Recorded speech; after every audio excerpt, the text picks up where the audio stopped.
All right. Shalom. First and foremost, I'd like to give all praise, honor, and glory unto Yahweh Bahashem, Yahweh Shah Bahashem, Rakakwadash, and double honors unto the apostles and the elders of GMS who rule well, teach well, being great examples to his younger brothers. And peace and blessings and salutation to the hopeful elect out there pushing his word in truth and in sincerity in the name of Yahweh Bahashem, Yahweh Shah Bahashem, Rakakwadash, pushing to get up out of here. Shalom to the hopeful elect, the believers, the listeners who have came back to the obedience of the scriptures through faith in Yahweh Bashem Al Shah. All right, and what I want to get into this morning, is embrace being off the radar. Embrace being off the radar. Because this truth, it's not about us. It's not about, us looking a certain type of way. Us becoming these celebrities. All right, clout, vainglory. Okay, no, we wasn't raised up and given this understanding, to go build a brand for us. Okay, we was here to teach the elect, and this word wouldn't be popular to most of the world. And we speaking dealing with Israel first. Most of our people, this word, wouldn't be popular. On the contrary, it will be spoken against. Okay, on the contrary, it will make us, outcasts. Okay, it will come with persecution, being lied on, slandered. Okay, and these are things that we have to embrace, and this is part of the cup that Yahweh Shah spoke of. You know, so we came into the truth, man. We didn't come in, for instant gratification. Okay, we didn't come in to be popular and to be liked. No, all right. This truth puts us off the radar. It makes us seem as if we're the problem. Something wrong. Something is wrong with us. We're off. You see? Okay. So we have to understand that being off the radar is a part of the truth, man. And we should embrace it. Because Yahweh Shai said when you read the book of Mark chapter 10, verse 28, said, Then Peter began to say unto him, Lo, we have left all and have followed you. And Yahweh Shai answered and said, Verily I say unto you, there is no man that hath left house or brethren or sisters or father or mother or wife or children or lands for my sake and the gospel's, okay? But he shall receive 100-fold now in this time houses and brethren and sisters and mothers and children and lands, all right, with persecution, because we would be persecuted before we come into the payoff. And that's the thing. There's a payoff on the way. All right, but it takes patience. It takes faith to get to that point. We have to endure, the persecutions to get to that point of getting 100-fold. And it's going to keep multiplying. The kingdom is going to keep multiplying the things that we consider we lost on this side. Okay, now like it says, mothers, fathers. We know our fathers and mothers not going to come back as our father and mother, but they're going to come back as our children, man. And a little one should become 1,000, a small and a strong nation, man. A lot of people that we're around, like a lot of these people, we're going to bring them back, okay, as children in the kingdom, man. Children, grandchildren, great-grandchildren, they'll be back. Okay? We're going to get everything back. We're going to get everything back, everybody back. Okay? We haven't started to live yet, man. Okay? So we're off the radar until what? Yahweh Shai activates us, man. Okay? Verse 31 said, But many that are first, in fact, read this in the NLT. It's Mark 10 and 31 in NLT. But many who are the greatest now will be the least important then. And that's speaking with Esau. He's the greatest. Okay, but he's going to be the least important in the kingdom. Okay, he's going to be the least important. Even amongst the heathen, he's going to be the least. Okay, and it says, and those who seem least important now will be the greatest then. So yeah, we seem like we're the least important now. We're just niggas with Bibles. Disgruntled niggas with Bibles. They're just mad at white folks. Okay? You just disgruntled, all right, black men, okay, with Bibles. Okay, we see we're to this world we're irrelevant. What we're doing is irrelevant.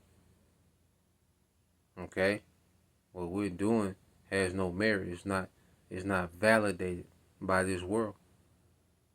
Okay, so through the lenses of society, we're the least important. But that's good because in order to be the greatest, we will have to be considered the least important. So we gotta embrace, hey, being the least, but understand with confidence that we serve the highest purpose in existence, man. Damn what these people think. We serve Yahweh Shai. And that's why we have to take it serious. We don't care about if they don't take it serious. No, we take it serious, man. Okay? And that's a thing of integrity as well, to take this thing serious when the world looks at it as a joke, as irrelevant. Okay? And for us to take it deadly serious, man. You see? And Yahweh Shai smiles on it. Okay? Now when you go to here, because you go into the house of David, okay, back then, let's go to 1 Samuel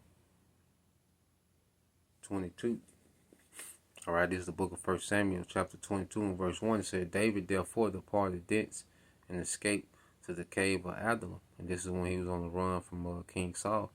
And when his brethren and all his father's house heard it, they went down thither to him, and every one that was in distress, and every one, all right, that was in debt, and every one that was discontented, gathered themselves unto him, and he became a captain over them, and there were with him about 400 men. So you had the misfits, the outcasts that gathered themselves into King David, before he was king. Okay? And with those 400 men, eventually, they became the superpower of the earth, man. Okay? They was out there to the wilderness. You had to think they was looked at as irrelevant, man. David and these ragtag men that he has with him, they was looked at as irrelevant. And what did the Lord do, man? He turned that to an empire. He turned King David and those 400 men to an empire, man. Okay? That governed the known world. Was the top government in the known world. You see, and the Lord's going to do that again on a much massive scale. Okay? So when they was out there in the wilderness, it was just, it was just them. You see, getting by, doing what they had to do. Okay, they was off the radar, man. They was out of sight, out of mind. Okay, but eventually, I say they will become the top government in the world. You see, and that's the quest we're on. We're off the radar now. Okay, but eventually, when Yahweh Shai comes, man, he's gonna promote us, man. He's gonna promote us himself. We're not looking to be promoted in this world. We don't need the likes and the validation of this world. Okay, we don't need to be popular in the clout no, we don't need none of that, man. We need to be accepted by, all the different platforms and other, nah, man. Okay, the community doesn't have to respect us and know us, and we have to go shake hands and kiss babies like we politicking. Nah, we don't have to do none of that, man. Okay, we're off the radar. The Lord has us off the radar for a reason, man. We're separated for a reason. We looked at as the least important for a reason, man. And we know we're not the least important. And we know, that we serve, a high purpose, man. And it's not of us, it's our power. You see? So going from there, let's get this in, because one of the main reasons, the Lord has us separated is to tap in. Okay, we can tap in because we don't have to deal with, the hassles of celebrity, man. Okay? I say I embrace, not being checked for, not being looked for, okay, not being bothered. I love solitude. I absolutely love solitude, man. On the outside, man. Off the radar. You see? So when you go to the book of Sirach 38 and 24, and it reads, it said, the wisdom of a learned man cometh by opportunity of leisure, and he that have little business shall become wise. So we can tap in. Okay, we don't have all these obligations, okay, to this world. You see?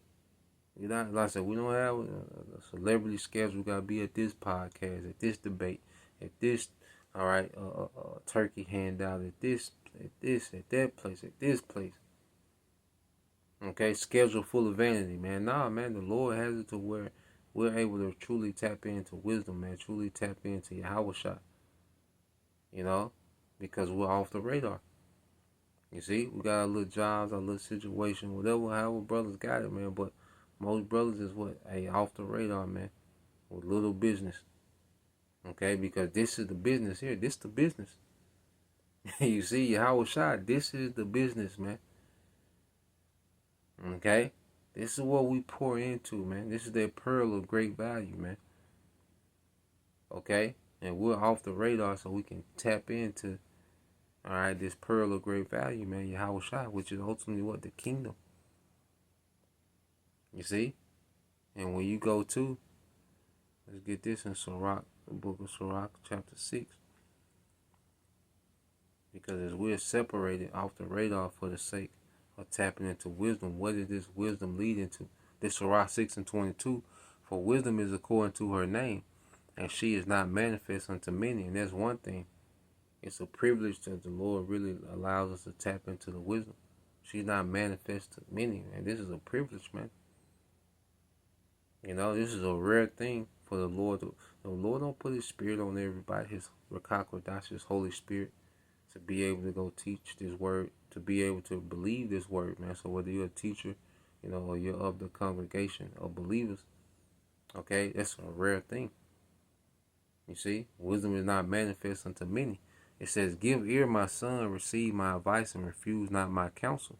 And put thy foot in her fetters, and thy neck in her chain. Yeah, we become a prisoner to this truth. As we're off, because we're not just off the radar in the corner, okay, just looking up, you know, at the ceiling. Nah, man, we tapped in. You know, hey, we bind ourselves by this wisdom, man. We put ourselves in prison to this wisdom, man. Okay? And it says, bow down thy shoulder and bear her, and be not grieved with her bonds. Yeah, man. Be not grieved, because the wisdom, part of wisdom is what? Restraint, discipline, patience. Okay? And that can be grievous, okay, to someone that's of the world. Okay? That do as thou wilt. Okay? Just do it, that impulsive. Okay? Unbalanced, you know, spirit. That's another thing. Wisdom is teaching us balance. As we're off the radar, you know, the Lord is really able to deal, you know, and mold us, man. Where we're not, you know, constantly influenced, okay, by darkness, man. We're separated. We're off the radar. So the Lord can really mold and be hands-on and customize us to his liking for Yahweh Shai. Okay? And it says, come unto her with thy whole heart, and keep her ways with all thy power. Search and seek, and she shall be made known unto thee. And when thou hast got hold of her, let her not go, man. So we're off the radar to tap in, you know, to search out wisdom. And that's a daily quest, man. That's something we can learn according to the scriptures daily, man. You see? It's a daily quest to search out wisdom, man. And eventually wisdom begins to flow unto us, man. You know, as we search, man, wisdom just begins to open itself up more and more. Constantly just showing us nuggets and gems, you see, of understanding. It said, verse 28, for at the last thou shalt find her rest, and thou shalt be turned, all right, it says, and thou shalt be turned to joy, okay, and that rest is the kingdom. There yet remains the rest. You know, everlasting joy is in the kingdom, but it begins with what? Being off the radar and tapped into this wisdom through faith. Okay? So being off the radar is a part of the process of becoming great in Yahweh Shai, man. Okay? It says, verse 29, then shall her feathers be a strong defense for thee, and her chains a robe of glory. That's royal talk. That's king talk, a robe of glory. You see? So the discipline is turning into a kingdom. Okay, the discipline, is faith, is wisdom, is turning into a kingdom, and it's going to elevate into a kingdom. You see? It says, verse 30, for there is a golden ornament upon her, and her bands are purple lace.